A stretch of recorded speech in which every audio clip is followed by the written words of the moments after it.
Audio Jungle.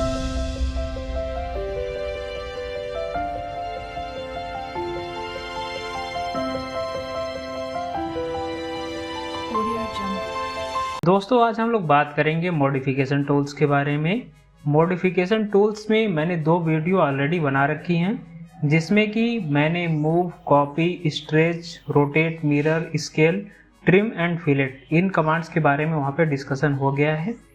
आज हम लोग जो कमांड है आज उसमें इरेज कमांड और explode command and offset command in तीन कमांड्स के बारे में डिस्कस करेंगे और एरे कमांड हमारा इसमें बच जाएगा। एरे कमांड को हम लोग लास्ट में डिस्कस करेंगे। और उससे पहले मैं आपको बता दूं, जैसे अभी देखिए यहाँ पे मैंने एक छोटा सा प्लान है 26 बाई ये 30 का है। तो ये जो 30 नहीं है 50 का है, इस साइड से 30 है, इस साइड से 50 है। तो ये जो प्लान है इस प्लान को हम लोग नेक्स्ट वीडियो में सीखेंगे, ये प्लान कैसे मैंने बनाया है। अभी इस प्लान में और भी डेकोरेशन दिखाना है तो वो सब हम लोग डेकोरेटिव इसको कैसे बनाएंगे। एक छोटा सा प्लान है, इसको हम लोग सीखेंगे कैसे कैसे मैंने किया है। और इस प्लान का जो 3D व्यू है, ये हमारे जो क्लाइंट हैं अजेंद्र प्रताप सिंह जी हैं, इनका एक बना हुआ है। तो इसके लिए मैं आपको कंप्लीट इसमें डिटेल सीखेंगे और इसी प्रोजेक्ट को मैं इनलार्ज करूँगा। इसी प्रोजेक्ट को और देखेंगे कि इसमें सेक्शन एलिवेशन हो गया और इसमें स्टैट प्रो में भी इसको हम लोग ले जाएंगे। स्टैट प्रो में इसकी पूरी मॉडलिंग करेंगे। उसके बाद फिर RCDC भी सीखेंगे। RCDC में जिसमें कि बीम, कॉलम, स्लैब, फाउंडेशन इनका वहाँ से डिटेल निकालेंगे।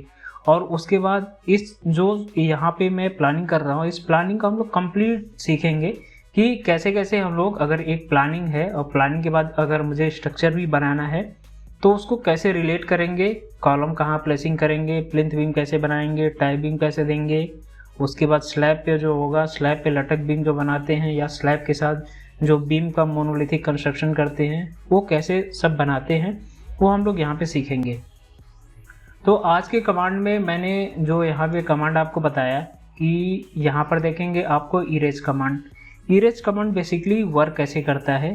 अब जैसे मैं कोई एक लाइन ले लेता हूँ, जैसे एक रेंडम लाइन ले लिया मैंने।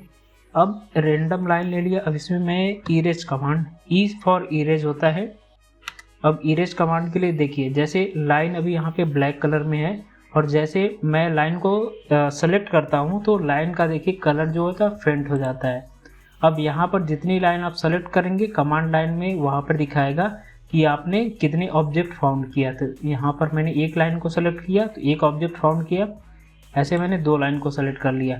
अब इसको डिलीट करना है तो सिंपल आप इंटर कर दीजिए। जैसे यहाँ पर देखिए ऑब्जेक्ट सिलेक्शन के लिए बोल रहा है तो ऑब्जेक्ट मैंने सेलेक्ट कर लिया, मुझे दो ऑब्जेक्ट डिलीट करने हैं, सिंपल मैंने इंटर प्रेस कर दिया, ऑब्जेक्ट आपके डिलीट हो गए। अब इसको मैं दोबारा देखता हूँ।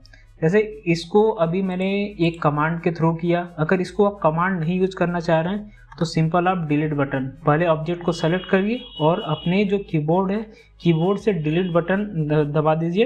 डिलीट बटन प्रेस करेंगे तो आपका ऑब्जेक्ट इरेज हो जाएगा। ये आपको मैंने इरेज कमांड के बारे में बताया, बहुत सिंपल कमांड है। इसके बाद फिर हम लोग दूसरा कमांड देखेंगे, एक्सप्लोड कमांड। एक्सप्लोड कमांड की बेसिकली ज़रूरत कहाँ पड़ती है ये आपको समझना है। जैसे कि यहाँ पर देखिए, जैसे ये इस कार को मैं ले लेता हूँ। अब इस कार को मैंने कॉपी किया यहाँ पे। अब देखिए कार ये जो बना है ये पूरा एक ब्लॉक में बना है। मैं यहाँ पर कहीं पर भी सेलेक्ट करता हूँ कार के किसी भी कॉर्नर पे तो पूरी कार सेलेक्ट हो रही है। अब ऐसा क्यों है, क्योंकि ये कार ऑलरेडी एक ब्लॉक में बना है या फिर एक ग्रुपिंग में बना है। तो हम लोग क्या करेंगे, इसको एक्सप्लोड करेंगे। अब इसको एक्सप्लोड करने के लिए सिंपल आप X प्रेस करेंगे, X दबाएंगे अपने कीबोर्ड से। इसका शॉर्टकट की जो होता है X होता है, X फॉर एक्सप्लोड। तो ये डायरेक्ट इंटर कर दीजिए। अब देखिए यहाँ से क्या हो गया, इंटर करने के बाद अब इसमें देखिए पूरी जो इसमें जो कार में जितनी भी लाइंस थी सारी लाइंस इसमें सेपरेट हो गई। जैसे BMW मैंने लिखा था तो ये अब जितना भी इसमें ऑब्जेक्ट होगा सारा सेपरेट हो जाएगा। तो ये आपको एक्सप्लोड कमांड का ये यूज होता है। अब जैसे देखिए यहाँ पे मैंने एक्सप्लोड कर दिया तो ये ऑब्जेक्ट को अगर मैं इतना डिलीट करना चाहूँ तो इतना डिलीट हो जाएगा। अब देखिए, लेकिन वही सेम कार है यहाँ पर। अब देखिए इसमें किसी भी पॉइंट पे सेलेक्ट कर रहा हूँ तो ये पूरी कार सेलेक्ट हो रही है। तो ऐसे अगर आपको किसी ऑब्जेक्ट को ब्रेक करना है या फिर जैसे वो ग्रुपिंग में है या फिर ब्लॉक में है तो एक्सप्लोड कमांड करेंगे तो पूरा ऑब्जेक्ट ब्रेक हो जाएगा। जैसे अभी इसी में कोई भी पार्ट जैसे ब्लॉक के अंदर ब्लॉक बनाते हैं वो सब थोड़ा एडवांस है, मैं उसमें आपको बता दूंगा कि आगे जब वो सब काम करेंगे।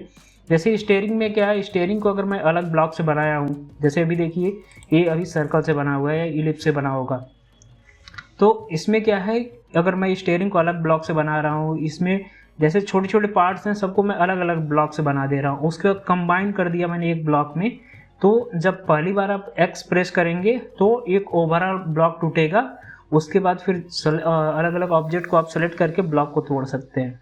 ये थोड़ा एडवांस है, कोई नहीं, अभी आप इतना ही सीखिए कि इसको एक्सप्लोड कैसे करते हैं। इसके बाद एक यहाँ पे कमांड आता है ऑफसेट का। ऑफसेट कमांड को मैं यहीं पे आपको समझा देता हूँ। जैसे देखिए स्टेयर बना हुआ है, स्टेयर में यहाँ से DLI प्रेस करेंगे तो लीनियर डायमेंशन मेजरमेंट के लिए आता है, जैसे 10 इंच का स्टेप है इसका।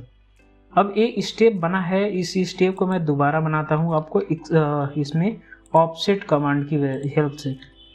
इसको कॉपी कर लीजिए। देखिए अब यहाँ पर एक लाइन आप लेंगे, यहाँ पर एक लाइन ले लीजिए। अब लाइन को जैसे मुझे 9 इंच की अगर वॉल करनी है तो यहाँ पे देखेंगे ऑफसेट में आपको इसमें 3 ऑप्शन आ रहा है, थ्रू, इरेज एंड लेयर।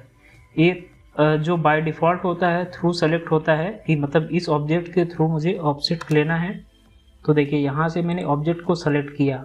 अब इसके बाद ऑब्जेक्ट सेलेक्ट करने के बाद देखिए यहाँ पे 2 ऑप्शन और आ रहा है, एक एग्जिट का आ रहा है, एक मल्टीपल का आ रहा है, एक अंडू का आ रहा है। तो अंडू करेंगे तो आपको कोई वर्क नहीं करेगा, सिंपल उसमें कमांड से बाहर आ जाएंगे। सेम एग्जिट का प्रोसेस है।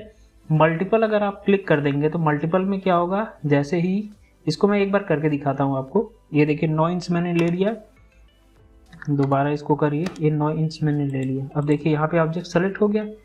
अब यहाँ पर क्या हो रहा है कि आप सिर्फ एक ही बार कॉपी कर रहे हैं। अगर मैं इसको दोबारा एक्टिव कर दूँ कमांड को, अब देखिए यहाँ पे मैं मल्टीपल सेलेक्ट कर दे रहा हूँ, तो देखिए अब ये क्या हो रहा है कि 9 इंच के मल्टीपल पे इसको जितने टाइम्स आप चाहते हैं इसको आपको ऑफसेट करना, उतने टाइम्स आप ऑफसेट कर सकते हैं। ये मल्टीपल का यूज़ होता है।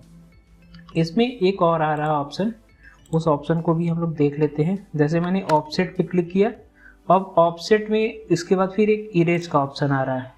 तो देखिए जैसे मैंने इरेज में पहले बताया था या फिर आप मिरर करते थे, तो मिरर में क्या था कि आप सोर्स ऑब्जेक्ट को आपको रखना है या नहीं, सेम ऐसे ही इसमें भी पूछ रहा है। जैसे मुझे इस ऑब्जेक्ट को ऑफसेट करना है तो इस ऑब्जेक्ट को जो मेरा सोर्स ऑब्जेक्ट है, सोर्स ऑब्जेक्ट का मतलब जिस ऑब्जेक्ट को मैं ऑफसेट कर रहा हूँ, ओरिजिनल जो ऑब्जेक्ट होता है मेरा वो सोर्स ऑब्जेक्ट होता है। तो इसमें भी सेम ऐसे ही पूछ रहा है अगर मुझे सोर्स ऑब्जेक्ट को रखना है या नहीं रखना है। अगर मुझे रखना है तो फिर मुझे ये कमांड की ज़रूरत नहीं है, अगर मुझे नहीं रखना है तो इस कमांड को ज़रूरत पड़ेगी। आप जैसे मैंने 9 इंच कर दिया, अब इसको इंटर कर दिया मैंने। अब जैसे देखिए इस ऑब्जेक्ट को मैं सेलेक्ट कर रहा हूँ तो ध्यान से आप देखेंगे अभी यहाँ से यहाँ तक इन दोनों ऑब्जेक्ट के बीच में जो डिस्टेंस है वो 9 इंच का है। अब मैं इसको सेलेक्ट करता हूँ तो आप देखेंगे यहाँ पे एक मेजर चेंज हो रहा है। ये जो ऑब्जेक्ट मेरा अभी देखिए यहाँ पे ब्लैक है, जैसे सिलेक्शन से पहले ये जो मेरा ओरिजिनल ऑब्जेक्ट है वो पहले ब्लैक है, लेकिन जैसे मैं उसको सेलेक्ट कर रहा हूँ तो वो ऑब्जेक्ट क्या हो जा रहा है, वहाँ से रिमूव हो रहा है और मेरा एक नया ऑब्जेक्ट क्रिएट हो रहा है। अब इन दोनों के बीच में अगर आप डिस्टेंस चेक करेंगे तो 9 और 9 18, 1 फीट 6 इंच आ जाएगा। देखिए यहाँ पे पहले 9 इंच था, अब 9 इंच और हो गया तो 18 इंच हो गया, तो मतलब 1 फीट 6 इंच हो गया। तो ऐसे ही अगर इस तरह की आपको ज़रूरत पड़ रही है तो इस तरह से आप ऑफसेट यूज़ करेंगे। और इससे पहले भी मैंने आपको ड्रॉ टूल्स और मॉडिफिकेशन टूल्स के बारे में कंप्लीट बता रखा है। अगर आपको कहीं पे कोई प्रॉब्लम आ रही है तो कमेंट करके पूछ सकते हैं। और हमारी जो नेक्स्ट वीडियो आएगी, नेक्स्ट वीडियो में मैं अब जैसे एनोटेशन, ब्लॉक और ये सब जो डिफरेंट टूल्स यहाँ पे बचे हैं, वो वीडियो में जब हम लोग इसकी प्लानिंग करेंगे तो उस प्लानिंग में सीखते जाएंगे। धन्यवाद दोस्तों।